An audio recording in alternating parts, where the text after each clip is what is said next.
Hola, mi nombre es Pamela Félix Guerra Lara. Soy estudiante de la licenciatura en Derecho. Actualmente me encuentro cursando el cuarto semestre en la Universidad Abierta y a Distancia de México. Hoy quiero platicarles, porque sí, en esta exposición quiero que sea más plática que clase sobre algo que siempre escuchamos, pero pocas veces entendemos a fondo. Y esos son los derechos humanos. A veces suena como un concepto súper técnico, súper de abogados o activistas, pero realmente es algo que afecta a todo, desde cómo vivimos, cómo nos tratan las autoridades y hasta qué tanto podemos crecer como personas. Mi objetivo hoy es que veamos los derechos no como una teoría, sino como un piso mínimo que nos permite vivir con dignidad. Voy a explicar qué son, de dónde vienen, cómo se clasifican y cómo están las cosas en México. Porque bueno, ya sabemos que siempre hay tema ahí, ¿no? Entre avances, retrocesos y decisiones políticas que a veces parecen ayudar y otras que pues pueden complicar más. Así que vamos paso por paso para entender este tema tan básico, pero tan profundo. Antes de meternos a historia o a políticas públicas, tenemos que empezar por lo esencial. ¿Qué son los derechos humanos? Son básicamente todas las libertades, garantías y protecciones que tenemos solo por existir. No importa si somos ricos, pobres, creyentes, ateos, urbanos, rurales, nada. Todos nacemos con ellos. Y esto es importante porque rompe por completo la idea de que los derechos se ganan o que dependen de la autoridad. No, el Estado está para garantizarlos, no para decidir quién sí los merece y quién no. Los derechos humanos tienen tres características que siempre repito. Son universales, o sea que se aplican para todas las personas. Son inalienables, que no te los pueden quitar. Y son interdependientes, porque no sirve tener unos si te van a faltar otros. Esto último me encanta explicarlo con ejemplos. De nada sirve que tengas libertad de expresión si no tienes educación para poder expresar algo, o que tengas derecho al trabajo si al mismo tiempo vives con violencia o sin salud. Al final, los derechos humanos son como una red. Si rompes una parte, todo deja de funcionar. Por eso es que son tan importantes.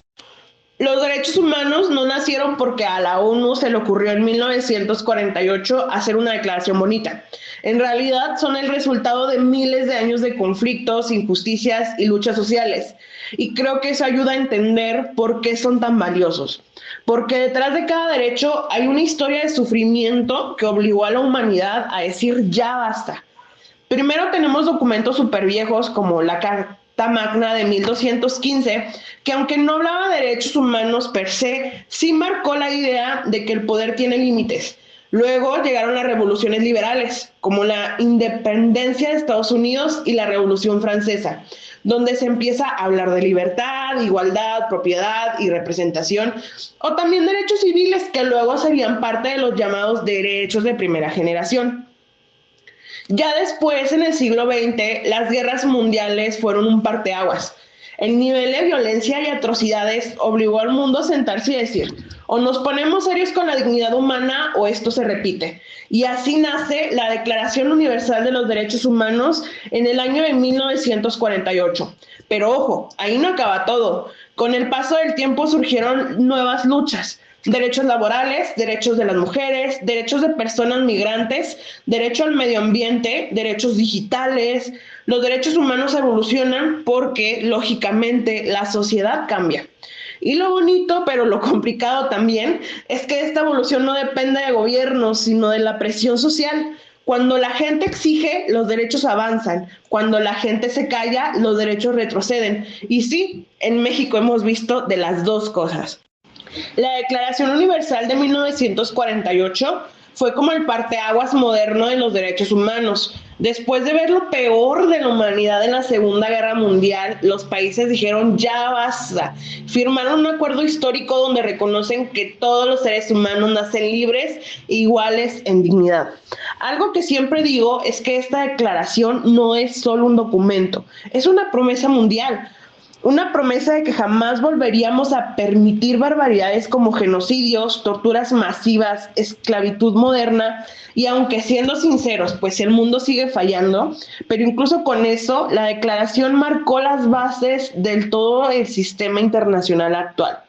Tiene 30 artículos que abarcan desde el derecho a la vida, a la libertad, a la educación, al trabajo y a no ser discriminado, hasta el derecho a un nivel de vida adecuado. Y ojo, la fuerza de la declaración no está en que sea obligatoria, sino que cambió la manera en la que pensamos la dignidad humana. A partir de ahí, cada país tuvo que empezar a adaptar sus leyes y reconocer que los derechos no son favores del gobierno, son obligaciones. Para entender bien cómo funcionan los derechos humanos, se clasifican en 3 generaciones.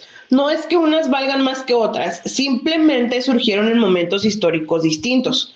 La primera generación son los derechos civiles y políticos, que abarca la libertad de expresión, voto, propiedad, seguridad jurídica, participación política.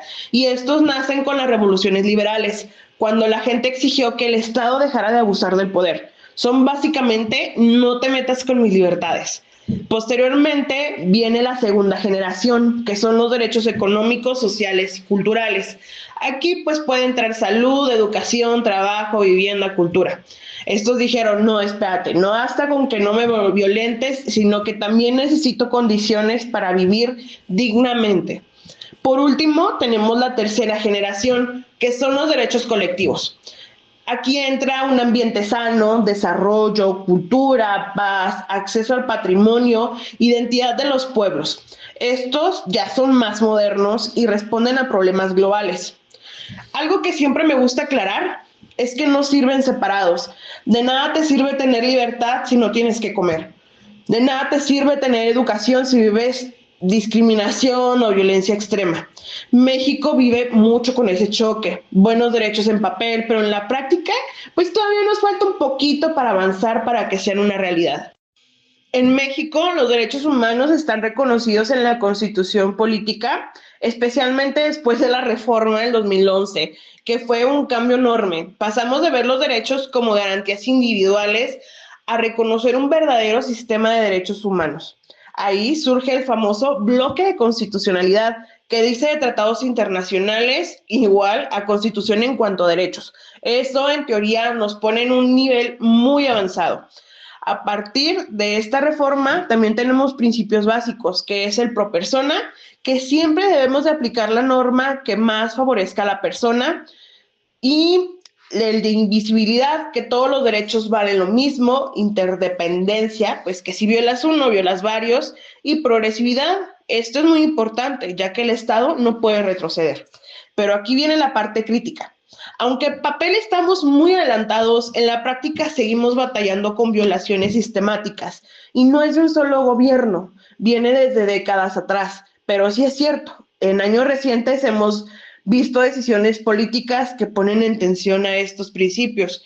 Por ejemplo, cuando se minimiza la importancia de organismos autónomos o se recorta el presupuesto a instituciones que protegen derechos. Esto pega directo en el derecho a la justicia, la transparencia y la seguridad. Y ahí, la verdad, no importa el color, los derechos no deben de depender de un partido. Y aquí sí es muy importante decirlo con toda claridad.